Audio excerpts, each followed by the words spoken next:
Indian മഹാസമുദ്രത്തിലെ മനോഹരമായ ദ്വീപരാഷ്ട്രമായ മൗറീഷ്യസിലേക്കുള്ള അരുണിമയുടെ യാത്രാവിശേഷങ്ങൾ ഏറെ കൗതുകകരമാണ്. പ്രകൃതി ഭംഗിയും സാഹസികതയും ഒത്തുചേരുന്ന ഈ യാത്രയിൽ അരുണിമയും സുഹൃത്തുക്കളായ റയാൻ, തക്കുണ്ട എന്നിവരും പങ്കുചേരുന്നു. മൗറീഷ്യസിലെ പ്രധാന വിനോദസഞ്ചാര കേന്ദ്രങ്ങളും അവിടുത്തെ സവിശേഷമായ കാഴ്ചകളുമാണ് ഈ യാത്രയുടെ ഹൈലൈറ്റ്. യാത്രയുടെ തുടക്കവും കാലാവസ്ഥയും. മൗറീഷ്യസിലെ മഴയും വെയിലും ഇടകലർന്ന സവിശേഷമായ കാലാവസ്ഥയെക്കുറിച്ചാണ് അരുണിമ ആദ്യം പരാമർശിക്കുന്നത്. മഴയും വെയിലും ഒരേ സമയം വരുമ്പോൾ മലയാളികൾ പറയാറുള്ള കുറുക്കൻ്റെ കല്യാണം എന്ന പഴഞ്ചൊല്ല് സുഹൃത്തായ റയാന് പഠിപ്പിച്ചു കൊടുക്കുന്ന രസകരമായ നിമിഷത്തോടെയാണ് യാത്ര തുടങ്ങുന്നത്.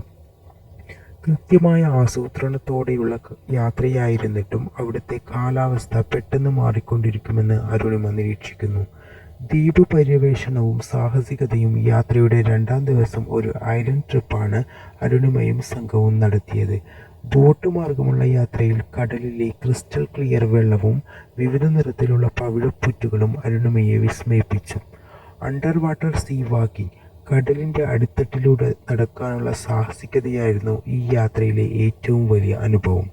ഓക്സിജൻ ഹെൽമറ്റുകൾ ധരിച്ച് കടലിനടിയിലെ വൈവിധ്യമാർന്ന മത്സ്യങ്ങളെയും പവിഴപ്പുറ്റുകളെയും അടുത്ത് കാണാൻ സാധിച്ചതിനെക്കുറിച്ച് അരുണിമ ആവേശത്തോടെ വിവരിക്കുന്നു. വടംവലി മത്സരം. ഐലൻഡ് സന്ദർശനത്തിനിടെ പ്രാദേശിക നിവാസികളുമായി ചേർന്ന് നടത്തിയ വടംവലി മത്സരം യാത്രയ്ക്ക് കൂടുതൽ ആവേശം പകർന്നു. മൗറീഷ്യസിലെ സംസ്കാരവും ഭക്ഷണവും. മൗറീഷ്യസിന് ഇന്ത്യയുമായുള്ള സാമ്യതകളെക്കുറിച്ച് അരുണിമ എടുത്തു പറയുന്നുണ്ട്.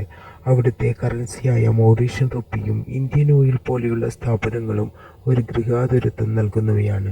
കൂടാതെ പാലക്കാട്ടെ നെൽപ്പാടങ്ങളെ ഓർമ്മിപ്പിക്കുന്ന വിധത്തിലുള്ള കരിമീൻ തോട്ടങ്ങളും കൈതച്ചക്ക കൃഷിയും അരുണിമയുടെ ശ്രദ്ധയിൽപ്പെട്ടു. കടൽ വിഭവങ്ങൾ അടങ്ങിയ ഉച്ചഭക്ഷണവും പ്രാദേശികമായി ലഭിക്കുന്ന ഡ്രാഗൺ ഫ്രൂട്ട് പോലെയുള്ള പഴങ്ങളും അവർ രുചിച്ചു നോക്കി.